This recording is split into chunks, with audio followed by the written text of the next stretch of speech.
नमस्कार दोस्तों, आज हम एक बहुत ही प्यारा क्वेश्चन यहाँ लेकर आए हैं।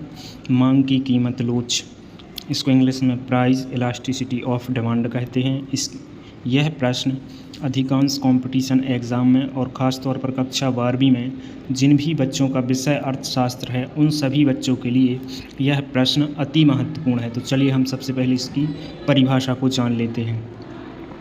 वस्तु की कीमत में होने वाले परिवर्तन के कारण उसकी मांग, यहाँ पर आपको सुधार कर लेना है, मांग मात्रा में होने वाले प्रतिशत परिवर्तन को मांग की कीमत लोच कहते हैं। ठीक है, इसका सूत्र इस प्रकार से है, ईडी मतलब इलास्टिसिटी ऑफ डिमांड, यहाँ पर आपको सुधार कर लेना है, मांग मात्रा में प्रतिशत परिवर्तन बटे कीमत में प्रतिशत परिवर्तन। आपको इस प्रकार सूत्र भी लिख लेना है। ठीक है, इस प्रकार से सूत्र लिख लेना है, नहीं तो आप लिख सकते हैं डेल्टा क्यू वटे डेल्टा पी गुणित पी वटे क्यू। आपको इस प्रकार भी सूत्र लिख लेना है। इससे आपको अगर इस सूत्र से प्रश्न हल ना हो तो आप इस सूत्र का भी प्रयोग कर सकते हैं। आप यहाँ से इन प्रतीकों का मतलब भी जान सकते हैं। पी का मतलब होता है प्रारंभिक कीमत, क्यू का मतलब होता है प्रारंभिक मांग की मात्रा, डेल्टा पी का मतलब होता है कीमत में परिवर्तन, डेल्टा क्यू का मतलब होता है मांग मात्रा में प्रतिशत परिवर्तन, या फिर ईडी का मतलब होता है मांग की कीमत लोच। इसका अर्थ क्या है?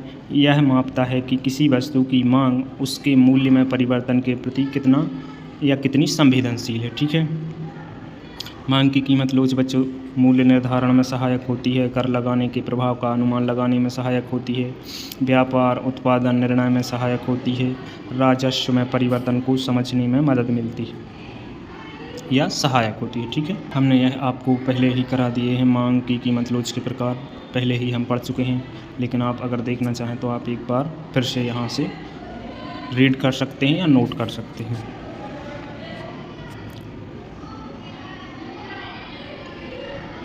चलिए तो हम अब इसका एक उदाहरण देख लेते हैं कि संख्यात्मक माप है क्या। किसी वस्तु की कीमत 10 रुपये से घटकर 8 रुपये हो जाती है। 10 से घटकर कितनी हो जाती है बच्चों? 8 रुपये, जिससे मांग मात्रा, यहाँ पर आपको सुधार करना है, मांग मात्रा 100 इकाई से बढ़कर 150 इकाई हो जाती है। ईडी बराबर, यहाँ पर आपको हल करना है। हमने जो अभी ऊपर ये वाला सूत्र दिया है, या तो आप इसी का प्रयोग करके हल कर सकते हैं, नहीं तो जो हमने लिखवाया था आप उस सूत्र का प्रयोग करके भी हल कर सकते हैं। जैसे कि यहाँ पर आपको लिखना है प्रारंभिक मात्रा और फिर लिखना है परिवर्तनशील मात्रा। तो कितने का परिवर्तन आया है? जैसे कि 50 का परिवर्तन आया है। प्रारंभिक कीमत कितनी थी बच्चों?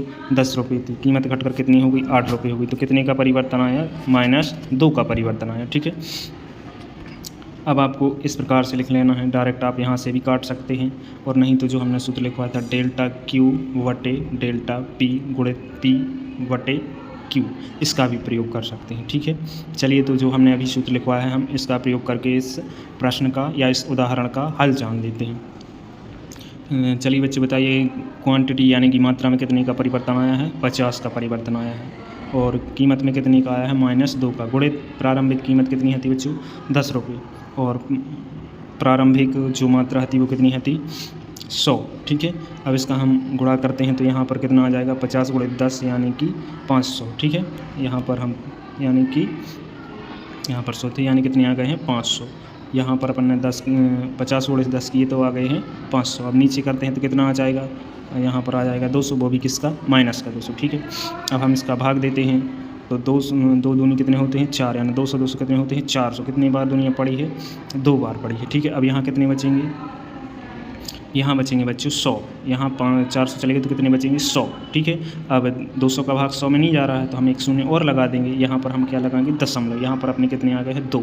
यहाँ पर हम देंगे तो 2 पंचे होते हैं 10, यानी 200 पंचे होते हैं 1000। ठीक है, यहाँ पर कितना आ जाएगा? 0.5। ठीक है, यानी आपका आंसर यही आएगा। ठीक है, एक और सूत्र दिया है, एक और उदाहरण दिया है, आप इस प्रकार से देख सकते हैं।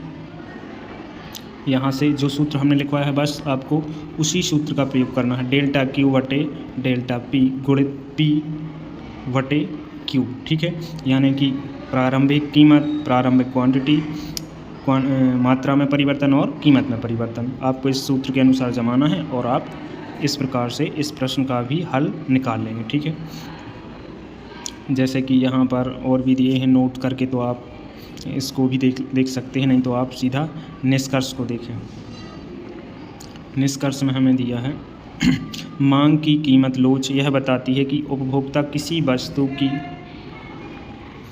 वस्तु की कीमत में परिवर्तन पर कितना प्रतिसाद करता है, यानी रिस्पॉन्स करता है। यही व्यापार, कर और उत्पादन के निर्णयों में बहुत महत्वपूर्ण भूमिका निभाता है। तो थैंक यू फॉर वॉचिंग। अगर वीडियो अच्छा लगा है तो आप सब्सक्राइब कर सकते हैं।